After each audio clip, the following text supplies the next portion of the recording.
Hello student, इस video में हम करेंगे टॉपिक हाइड्रोलिसिस ऑफ अमाइड।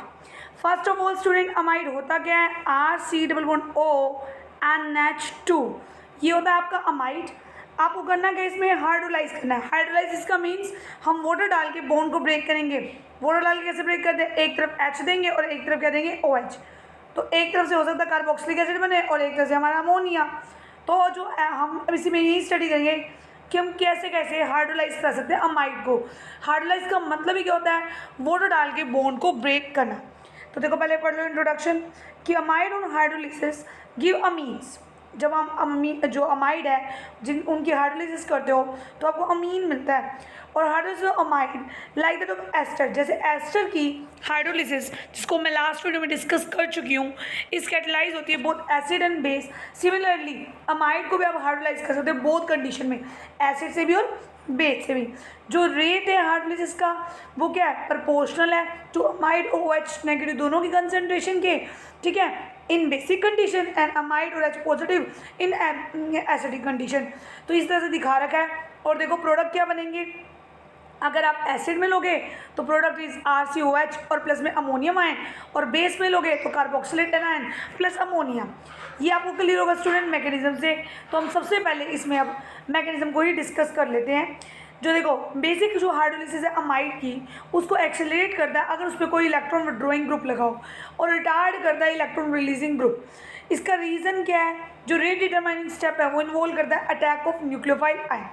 देखो यहाँ मैकेनिज्म में, देखो यहाँ से क्लियर होगा तुम्हें ये सब बातें। देखो बता क्या रखा है, ये कह रहा है कि अगर आप जब हाइड्रोलिसिस करते हो तो अगर वहाँ पे कोई इलेक्ट्रॉन रिलीजिंग ग्रुप है, if R is electron releasing group, तो we know that electron releasing group का मतलब क्या होता है? इलेक्ट्रॉन रिलीज करने वाला।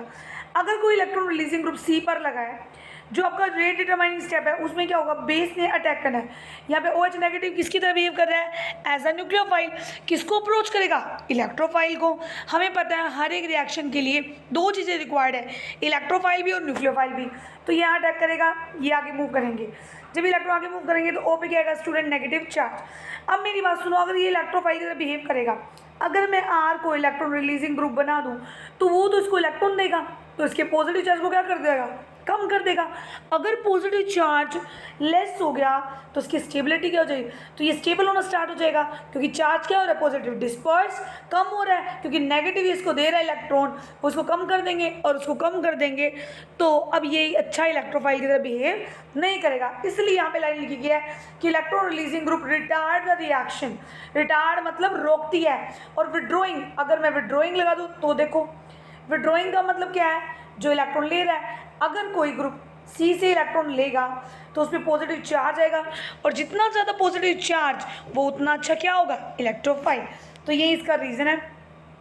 तो देखो होगा क्या, अब रिएक्शन डिस्कस करते हैं। मैंने फैक्टर बता दिए, OH नेगेटिव यहाँ अटैक करेगा, O के इलेक्ट्रॉन यहाँ ट्रांसफर। तो देखो R as it is, C as it is, O पे क्या चार्ज आएगा? नेगेटिव। फिर क्या है साथ में? OH ने बॉन्ड बना लिया, ठीक है, OH ने बॉन्ड बना लिया और साथ में क्या? NH2। अब नेक्स्ट टाइम आपको पता है O पे नेगेटिव स्टेबल नहीं। अब क्या होगा यहाँ पे जो O है उसके इलेक्ट्रॉन वापस और NH2 बाहर, ठीक है। तो देखो ये स्टेप जो है बहुत फास्ट होगा। इसमें हम देख सकते हैं कि बनेगा क्या?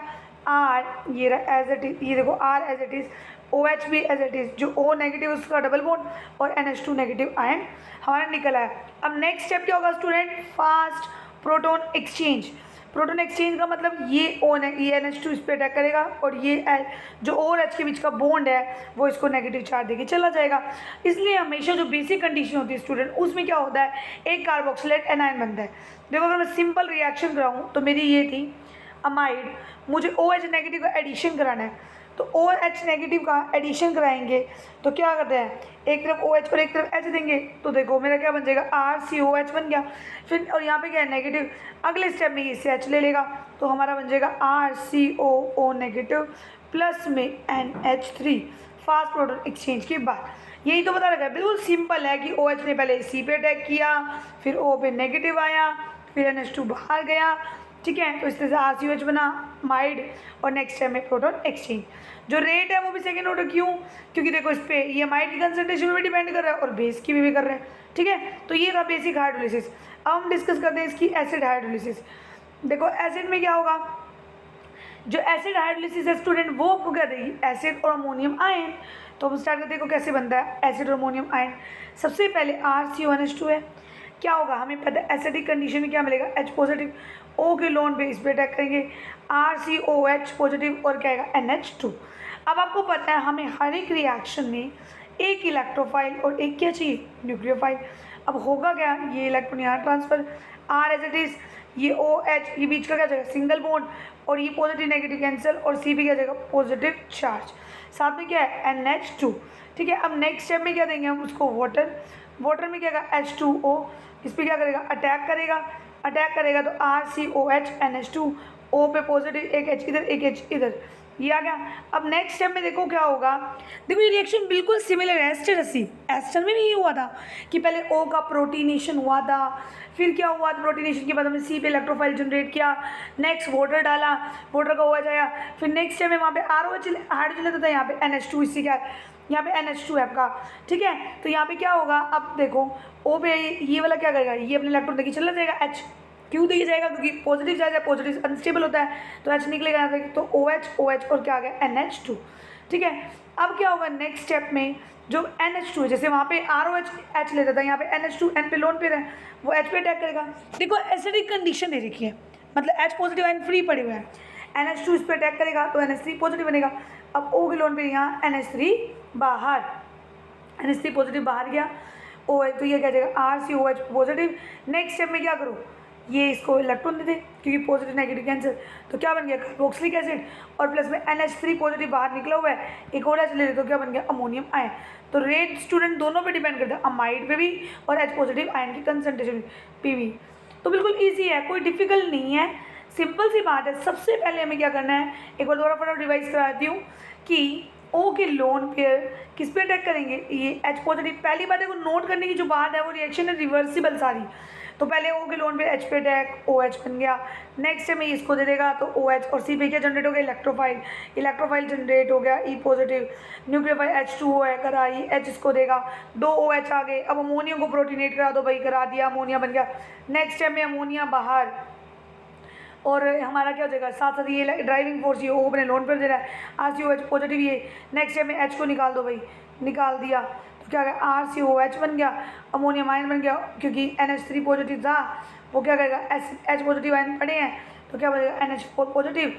और इस तरह से जो हमारा रेट है वो क्या कहते दोनों पे डिपेंड कर रहा है। ठीक है, तो ये भी सेकंड ऑर्डर है। तो ये था हमारा हाइड्रोलिसिस ऑफ अमाइड, जिसमें हमारे 2 प्रोडक्ट मेन बन रहे थे। कौन कौन से, देखो शॉर्ट में यहाँ पे लिख रखा है कि बेस की प्रेजेंस में बन रहा है आपका कार्बोक्सिलेट एनायन और अमोनिया, और एसिड में बन रहा है एसिड। देखो बेस में बन रहा है कार्बोक्सिलेट एनायन और अमोनिया, और यहाँ पे बन रहा है carboxylic acid plus ammonium ion. Thanks for watching my videos.